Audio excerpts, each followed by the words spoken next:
நம்ப முடியாத மாதிரி இருக்கும், ஆனா இன்ட்ரெஸ்டிங்கா இருக்கும். നാളെ തുടങ്ങുകയല്ലേ നെയ്യാറ്റിൻകര ഗോപന്റെ സമാധി. യവന്മാര് പറഞ്ഞെന്താണെന്ന് വെച്ചാൽ അയാള് ചാവാൻ പോണതിന് മുമ്പേ പൂജ ചെയ്ത് പിന്നെ അവിടെ ചെന്ന് ഇരുത്തി കുളിപ്പിച്ച് അവിടെ കൊണ്ടിരുത്തിയെന്ന് അയാൾ ഇതൊന്നും സത്യമുള്ള കാര്യമില്ല. അയാൾ കിടപ്പാണ്. അയാൾ വെളിയിൽ സൂര്യോദയം കാണാൻ അയാളെ കൊണ്ട് പറ്റുന്നില്ല. അങ്ങനെ കിടന്ന ആളാണ്. യവന്മാര് പറയുന്നത് പത്മാസനത്തിൽ ഇരുന്നിട്ട് എന്നെ അനുഗ്രഹിച്ച് കൊന്നുകൊണ്ട് വെച്ചതാണോ ജീവനോട് വെച്ചതെന്ന് നമുക്കൊരു സംശയമാണ്. ഒരു ചാവാൻ പോണ ഒരാളെ ഷുഗറിന്റെ ബിപിന്റെ ഗുളിക കഴിച്ചിട്ടാണ് ചാവണത്. ചാവാതിരിക്കല നമ്മൾ ഗുളിക കഴിക്കുന്നത്. അപ്പൊ ഇയാൾ അവിടെ ചെന്ന് കുഴിക്കാതിരിക്കാൻ വേണ്ടി ഈ ഗുളിക കഴിച്ചോണ്ടാണ് പോകാൻ. നിങ്ങളൊന്ന് ആലോചിച്ച് നോക്കി.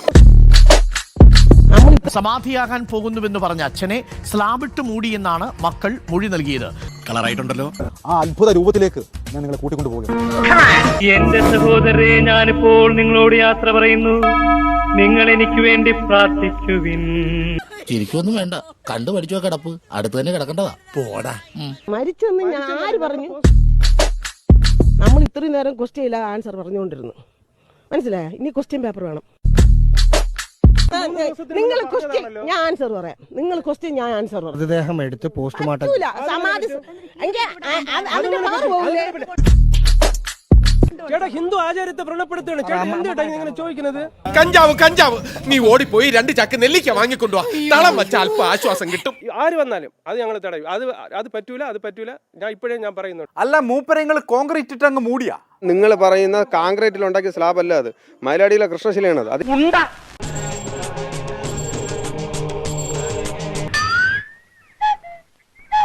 തൂക്കിയല്ലോ നാഥ. അല്ല ഇത് എപ്പോഴാ കോൺക്രീറ്റ് ഒക്കെ ഇട്ട്? 3:30 ബ്രാഹ്മമുഹൂർത്തമാകുമ്പോ നവംസകശില പാകുന്ന ചടങ്ങുണ്ട്. ശാസ്ത്രം തോറ്റു, സമാധി ജയിച്ചു. ഇത്രയും അത്യാധുനിക സംവിധാനമുള്ള ഈ കാലഘട്ടത്തിൽ ഇതൊക്കെ വിശ്വസിക്കാൻ കഴിയുമോ? ഇനി നമ്മൾ എന്ത് ചെയ്യുമല്ലയ്യ? ഇതുപോലെ എന്തൊക്കെ അന്ധവിശ്വാസങ്ങൾ കേട്ടിരിക്കണു. ഇനി നമ്മൾ എന്തു ചെയ്യും? സമാധി സന്യാസിമാർ എന്തിനും സമാധിയാവാതെ. എന്തിനാണ് എന്നോട് ഇങ്ങനെയൊക്കെ കാണിക്കുന്നത്? എങ്കിലും സ്വന്തം അച്ഛനെ തന്നെ തട്ടിക്കളഞ്ഞുള്ള വിഷ്ണു. എന്നിട്ട് നിങ്ങളെന്താ ചെയ്ത്? അപ്പൊ നമ്മൾ ഇതെല്ലാം കഴിഞ്ഞിട്ട് 3:30 ആയപ്പോൾ പോസ്റ്റർ കൊണ്ടൊട്ടിച്ച്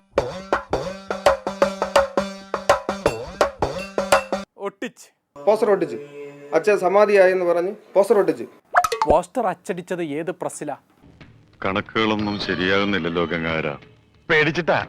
പണ്ട് എനിക്ക് അങ്ങനെയാ, പേടിച്ചെനിക്ക് കണക്കേറ്റി പോകും. ഗോപൻ സ്വാമി സമാധിയായ സമയത്ത് ഠുന്നും പറഞ്ഞൊരൊച്ച. ഓ മേലേക്ക് നോക്കി, ആകാശം പിളർന്നു. എന്തോ 2-3 സാധനം ഇങ്ങനെ ധാരധാരയായി താഴേക്ക് പതിച്ച്. പോസ്റ്ററുകൾ. അതൊക്കെ ഗോപാലകൃഷ്ണൻ ഒരു നമ്പറല്ലേ? ഇത് എന്റെ ഒരു നമ്പറാ. കാണിക്കുന്നത് അതിൽ വേണ്ട തെണ്ടി. ആ തമാശ കളിക്കല്ലേ, സമാധിയാണ്. ഞാനത് പ്രാണാഹൂതി ചെയ്യും. മനസ്സിലായില്ലേ? ഇത് അവിടെ അനുവദിക്കാൻ പറ്റില്ല. ഇതാരാ യുദ്ധഭൂമിയിൽ ഒരു പുതിയ പടൻ? ഇദ്ദേഹമാണ് പ്രദേശത്തെ അറിയപ്പെടുന്ന സമാധി സപ്പോർട്ടർ. ഈ പോലീസ് പൊളിക്കാൻ വരും, ആർമി ഉദ്യോഗസ്ഥന്മാർ വരും. ഇത് അവിടെ അനുവദിക്കാൻ പറ്റില്ല. എന്നിട്ട് മാൻ മിസ്സിംഗ് ആർക്കാര്? എന്റെ അപ്പൂപ്പൻ ഇതൊരു സമാധിയായതാണ്.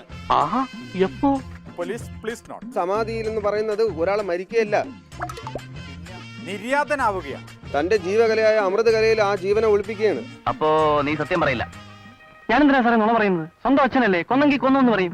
സമാധിക്കും ലക്ഷണമൊക്കെ ഉണ്ട്. ചൈതന്യമായി സ്പിരിച്ച്, തേജസ്സോടുകൂടി സ്പിരിച്ച് നിൽക്കും. എല്ലാം പറഞ്ഞിട്ടുണ്ട്. സമാധിയുടെ ലക്ഷണങ്ങൾ അങ്ങനെയാണ്. അപ്പൊ നാട്ടുകാർ പറയുന്നതോ? മനസ്സിലായി? ഈ നാട്ടുകാർ പറയും പോലെയൊന്നും അല്ല കാര്യങ്ങള്. നിനക്കെന്താടാ തലയ്ക്ക് ഓളം? ഞാൻ താമസിക്കില്ല. കാര്യം എന്ന് പറയുന്നത്, കാരണം അടുത്ത മോൻ പറയട്ടെ. അച്ഛൻ ശരിക്കും ഒരു സന്യാസിയായിരുന്നു.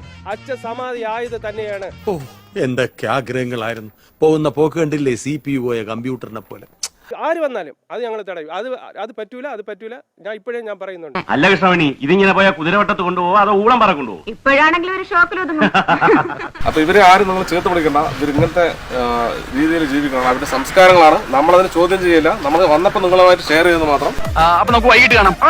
അതിങ്ങനെ എപ്പോഴും പറയണ്ട.